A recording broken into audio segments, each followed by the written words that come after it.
Hello guys, welcome back to our YouTube channel English सीखिए। So guys, आज मैं फिर से एक नई वीडियो के साथ आई हूँ जिसमें नए सेंटेंसेस है जिसे हम अपने डेली लाइफ में यूज करते हैं। ये वीडियो बहुत ही ज़्यादा इंटरेस्टिंग होने वाला है और हेल्पफुल भी। क्योंकि इसमें जो भी टेंसेस का यूज हुआ है वो भी मैं बताऊंगी, क्यों यूज हुआ है, हर कब यूज हुआ है, साथ ही साथ उसे कैसे पहचान सकते हैं वो भी मैं बताऊंगी। और एक चीज़ और मैं बताने वाली हूँ, जो भी डिफ़िकल्ट वर्ड मीनिंग्स है इसमें वो भी मैं बताते हुए चलूँगी, ताकि आप उसका और से ज़्यादा यूज कर सके और भी अदर प्लेसेस में उस वर्ड्स को या उस वर्ड मीनिंग का यूज कर सके। ठीक है, तो ज़्यादा टाइम वेस्ट ना करते हुए चलिए वीडियो स्टार्ट करते हैं। तो आज का जो पहला सेंटेंस है ये अपनी फ्रेंड से बोलता है, तुम इतनी रात को घर से बाहर क्यों आई हो? तुम इतनी रात को घर से बाहर क्यों आई हो? Why did you come out of the house so late at night? Why did you come out of the house so late at night? So यहाँ पे किस टेंस का यूज हुआ शायद आपको पता होगा या ना पता हो, मैं बताती हूँ। यहाँ पे पास्ट इंडेफिनाइट टेंस का यूज हुआ है। पास्ट इंडेफिनाइट टेंस में क्या होता है, पहचानने का स्ट्रक्चर, जिस हिंदी वाक्य के अंत में ई, ए, आई इस टाइप का वर्ड्स लास्ट हो तो वो हम जान जाते हैं कि वहाँ पे वो पास्ट इंडेफिनिट टेंस का यूज किया गया है। यहाँ पे क्या, आई हो अब आ चुके हैं, कम हो चुका है। ठीक है, तो यहाँ पे हम लोग डिड का यूज किया, यानी कि इसका जो बनाने का स्ट्रक्चर होता है subject plus V2 plus object. लेकिन अगर आप सिंपल सेंटेंसेस बनाते हैं जिसे हम लोग अफर्मेटिव सेंटेंसेस भी बोलते हैं, उसमें हम लोग V2 का यूज करेंगे हमेशा, चाहे नाउन सिंगुलर हो या प्लूरल हो, कोई मैटर नहीं करता, वहाँ पे हमेशा हम लोग V2 का यूज करेंगे। लेकिन अगर नेगेटिव सेंटेंसेस हो या इंटरोगेटिव सेंटेंसेस, नेगेटिव तो आपको पता है नहीं वाले, इंटरोगेटिव का मतलब होता है जिसमें हम क्वेश्चन करते हैं, यानी कि क्या शब्द पहले लगा होता है। और डबल इंटरोगेटिव एक और होता है जिसमें कब, क्यों, कैसे वाक्य के बीच में होता है। ठीक है, बीच में इधर उधर कहीं पे भी होगा, बट लास्ट में या मतलब शुरू में नहीं होगा, तो उसे हम लोग डबल इंटरोगेटिव सेंटेंसेस बोलते हैं। तो वहाँ पे हम लोग क्या करते हैं, हमेशा V1 का यूज करते हैं। ये आपको याद रखना। ये क्या है, तुम इतनी रात को घर से बाहर क्यों आई हो? यहाँ डबल इंटरोगेटिव सेंटेंसेस है जिसमें हम लोग पूछ रहे हैं, तो यहाँ पे वाई डिड, यानी कि पहले होगा जो भी WH फैमिली का जो भी होगा, why, where, how, when, what, वो उसके बाद हेल्पिंग वर्ब जो भी है यानी कि डिड, उसके बाद सब्जेक्ट जो कि यू है, उसके बाद V1 कम, और उसके बाद जो भी ऑब्जेक्ट होगा या फिर किसी चीज़ के बारे में वो यूज होता है। सो ये सिंपली बोल रहा है, why did you come out of the house so late at night? So late यानी कि इतनी देर, एट नाइट यानी कि रात में, सो लेट एट नाइट इतनी देर रात में। नेक्स्ट सेंटेंस है, ये रिप्लाई करती है, क्योंकि दिन में मेरे पापा हमेशा घर पर ही रहते हैं। क्योंकि दिन में मेरे पापा हमेशा घर पर ही रहते हैं। Because my father always stays at home during the day. Because my father always stays at home during the day. यहाँ पे किस टेंस का यूज हुआ है? यहाँ पे प्रेजेंट इंडेफिनिट टेंस का यूज किया गया, सिंपल टेंस भी जिसको हम लोग बोलते हैं, प्रेजेंट सिंपल टेंस का। इसे पहचानेंगे कैसे? इस सेंटेंस के लास्ट में क्या है, ता है, ते है, यानी कि जिस हिंदी वाक्य के अंत में ता है, ती है, ते है, ता हूँ होता है, तो उसे हम लोग प्रेजेंट इंडेफिनिट टेंस में जानते हैं, यानी कि वो सेंटेंस प्रेजेंट इंडेफिनिट टेंस का है। इसका बनाने का स्ट्रक्चर क्या होता है, subject plus S, subject plus V1 या V5 प्लस ऑब्जेक्ट। यहाँ पे क्या होगा, V1 होगा किसके लिए, जो प्लूरल हो, और आई के लिए V1 का यूज होता है। और सिंगुलर जब होता है, ही, सी, इट या कोई नाम हो, तो हम लोग V5 का यूज करते हैं। ठीक है, ये बोलते हैं because my father always stage at home during the day. यहाँ पे माई फादर का बात कर रही है, यानी मेरे पापा अकेले हैं ना, सिंगल ही होता है, सिंगुलर नाउन है, तो वहाँ पे स्टे मतलब होता है ठहरना या रहना, तो यहाँ पे V5 यूज किया गया, स्टेज। इसमें भी गाइस सेम वैसा ही प्रोसेस होता है कि जब अफर्मेटिव सेंटेंसेस हो या फिर जिसे हम लोग सिंपल सेंटेंस बोलते हैं, वहाँ पे V1 V5 का यूज करेंगे या फिर V1 का, अकॉर्डिंग टू सब्जेक्ट। ठीक है, यानी कि अकॉर्डिंग टू नाउन जो होता है उसके अकॉर्डिंग। लेकिन अगर नेगेटिव हो या इंटरोगेटिव सेंटेंसेस हो, वहाँ पे हम लोग भी1 का यूज करेंगे, चाहे सिंगुलर हो या प्लूरल हो। नेक्स्ट सेंटेंस है, तो तुम अपने पापा से क्यों डरती हो। ये क्वेश्चन पूछता है अपने फ्रेंड से, तो तुम अपने पापा से क्यों डरती हो। So why are you afraid of your father. So why are you afraid of your father. जैसे हम लोग बोलते हैं ना, तुम एग्जाम से क्यों डरती हो, why do you afraid of exam. तो यहाँ पे अपने पापा से सिंपली पूछ रहा है उससे, अपने फ्रेंड को, कि तुम अपने पापा से क्यों डरती हो, why. So why are you afraid of your father. ठीक है। सो गाइज, ये बहुत ही अच्छा मेथड है जिससे आप अपने इंग्लिश को आसानी से इम्प्रूव कर सकते हैं। और इसमें एक और बेनिफिट है कि इसमें मैं साथ में टेंस भी बताते हुए चल रही हूँ, जिससे आपका काफ़ी टाइम बच सकता है और आप सेंटेंसेस को आसानी से पहचान सकते हैं एग्जाम्पल के साथ में। और जो भी डिफ़िकल्ट वर्ड मीनिंग्स है वो भी मैं बताते हुए चल रही हूँ। और एक चीज़ और, कि जिसमें आप करते हैं प्रैक्टिस, यानी वीडियो देख रहे हैं, तो साथ ही साथ आप क्वेश्चंस को रिपीट कर सकते हैं अपने माइंड में, जो भी सेंटेंसेस है उसे रिपीट कर सकते हैं, या फिर कमेंट बॉक्स में आप कमेंट कर सकते हैं। ये बहुत ही अच्छा मेथड होगा जिससे आप सुन भी सकते हैं, बोल भी सकते हैं और लिख भी सकते हैं। तो सुनना, लिखना और बोलना ये बहुत ही इंपॉर्टेंट होता है किसी भी चीज़ को इम्प्रूव करने के लिए, किसी भी लैंग्वेज को इम्प्रूव करने के लिए। तो ये बहुत ही अच्छा मेथड है, आप इसे यूज ज़रूर करें। और हमेशा ट्राई करें कि आप कमेंट बॉक्स में जो भी सेंटेंसेस आपको याद रहता है, जो भी बिना देखे सिर्फ प्रैक्टिस कीजिए, और जो भी याद रहता है लास्ट में उसे आप कम से कम 2, 3, 1, 2 जो भी याद होता है उसे आप कमेंट करें।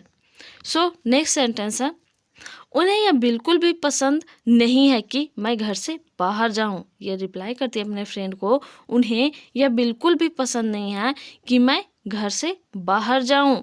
He doesn't like me going out of the house at all. He doesn't like me going out of the house at all. So यहाँ पे भी सिंपल टेंस का ही, यानी कि सिंपल इंडेफिनिट टेंस का यूज हुआ है, प्रेजेंट इंडेफिनिट टेंस का यूज हुआ है।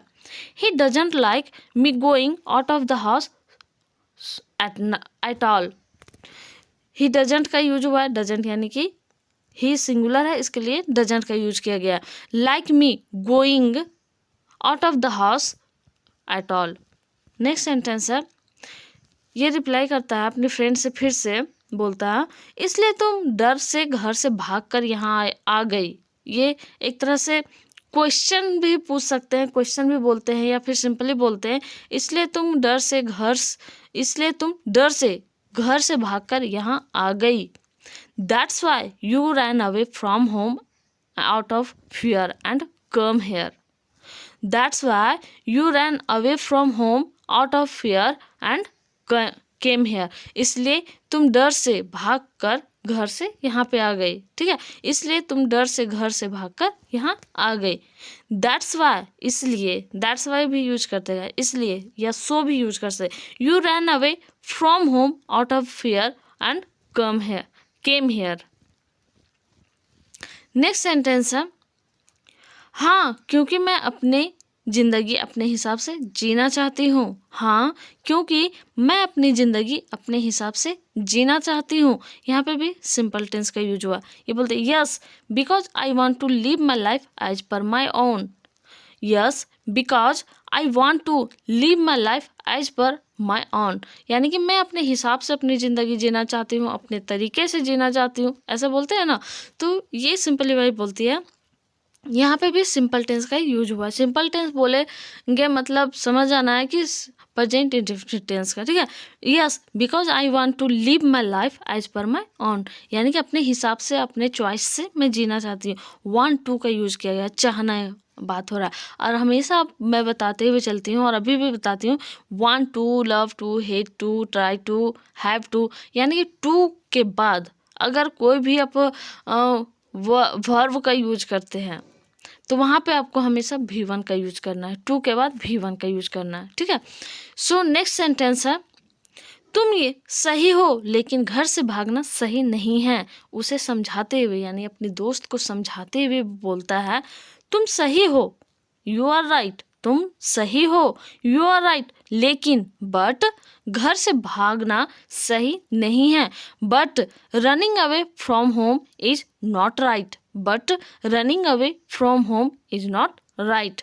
You are right but running away from home is not right. Simply फिर से हम बोलते हैं, तुम सही हो लेकिन घर से भागना सही नहीं है। You are right but running away from home is not right. Next sentence है, तुम्हें अपने माता पिता के बारे में भी सोचना चाहिए। ये उसे एक तरह से सलाह देने में हम लोग यूज करते हैं ना गाइज, तो ऐसा ही सलाह दे रहा है एक तरह से बोल सकते हैं, या फिर समझा रहा है अपनी फ्रेंड को, तुम्हें अपने माता पिता के बारे में भी सोचना चाहिए। You should also think about your parents. You should also think about your parents. So guys आज के जनरेशन में बहुत होता है कि अपने पेरेंट्स की बात नहीं मानते या फिर नहीं समझते हैं जो भी, बट उसी के बारे में ये बोल रहा कि तुम्हें अपने माता पिता के बारे में भी सोचना चाहिए। बोलता है ना, तुम्हें अपने बारे में भी सोचना चाहिए। You should also think about your self, बोलते हैं ना। तो ऐसा ही यहाँ पे शुड का यूज क्यों करते हैं, जहाँ पे हम लोग किसी को सलाह देते हैं या फिर बोलते हैं ये करना चाहिए, सलाह एक तरह से बोल सकते हैं, सजेशन देते हैं, तो वहाँ पे हम लोग शुड का यूज करते हैं। You should also think about your parents. Next sentence है, ठीक है मैं वापस अपने घर चली जाऊंगी। उसकी फ्रेंड है, ये बोलती है ठीक है मैं वापस अपने घर चली जाऊंगी। Okay I will go back to my home. Okay I will go back to my home. तो यहाँ पे देख रहे हैं गाइज आप लोग, विल का यूज हुआ। विल यानी कि फ्यूचर टेंस। यहाँ पे सिंपली अब कैसे पहचानेंगे, ग जिस हिंदी वाक्य के अंत में ग गे गी होता है तो वो हम समझ जाते हैं ये फ्यूचर टेंस में, यानी कि फ्यूचर इंडेफिनिट टेंस का यूज किया गया है गाइज यहाँ पे, जिसका बनाने का स्ट्रक्चर होता है सब्जेक्ट प्लस शैल या will plus V1 plus object. और शैल यूज करे या फिर विल यूज करे, नो मैटर, वहाँ पे हम लोग यूज करेंगे हमेशा V1, चाहे नेगेटिव हो, अफर्मेटिव हो, इंटरोगेटिव हो या डबल इंटरोगेटिव सेंटेंसेस हो, वहाँ पे हम लोग हमेशा V1 का ही यूज करेंगे। सो ये सिंपली बोलती है okay I will go back to my home. So यहाँ पे बहुत कोई बोलते हैं कि आई के साथ तो शैल यूज होता है, ठीक है, कहीं कहीं शैल भी यूज होता है, विल भी होता है। उसका अलग शैल किस जगह पे यूज होता है वो मैं अलग वीडियो में बताऊंगी आपको। और विल यूज होता है, मैक्सिमम टाइम हम लोग विल ही यूज करते हैं। Okay I will go back to my home. Next उसका फ्रेंड है, बोलता है चलो मेरे साथ मैं तुम्हें तुम्हारे घर पहुंचा दूंगा। चलो मेरे साथ मैं तुम्हें तुम्हारे घर पहुंचा दूंगा। यहाँ पे फिर से फ्यूचर टेंस का यूज किया गया है गाइज। कम विथ मी, चलो मेरे साथ, बोलते हैं ना चलो मेरे साथ, कम विथ मी, मैं तुम्हें तुम्हारे घर पहुंचा दूंगा। I will take you to your home. I will take you to your home. चलो मेरे साथ मैं तुम्हें तुम्हारे घर पहुंचा दूंगा।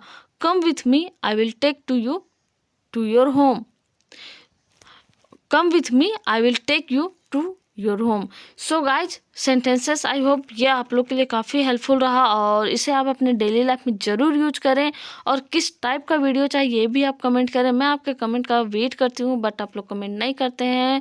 सो I need your support and आप लोग मैसेज करते हैं, यानी कि कमेंट करते हैं या फिर लाइक करते हैं वीडियो को या शेयर करते हैं, व्यूज आते हैं, तो मुझे अंदर से एक मोटिवेशन सा मिलता है कि मुझे और वीडियो बनाना चाहिए, और मोटिवेशन मिलता है और एनर्जेटिक में होती हूँ। तो वीडियो को प्लीज़ शेयर कीजिए, प्लीज़ सपोर्ट मी एंड जो भी मेरे यूट्यूब चैनल इंग्लिश सीखे को नहीं सब्सक्राइब किए हैं प्लीज़ सब्सक्राइब करें, और जो कर लिए हैं उन्हें thank you so much from the bottom of my heart. And please like करें वीडियो को और कमेंट ज़रूर करें, जो भी सेंटेंस आपको अच्छा लगता हो या फिर जिस टॉपिक पे आप वीडियो चाहते हैं वो प्लीज़ आप कमेंट करें, मैं उसे जल्द से जल्द आपको प्रोवाइड करूँगी। सो सेंटेंसेस वहीं तक थे बट लास्ट नहीं था, और भी मैं वीडियोज़ लेकर के आऊँगी डेली।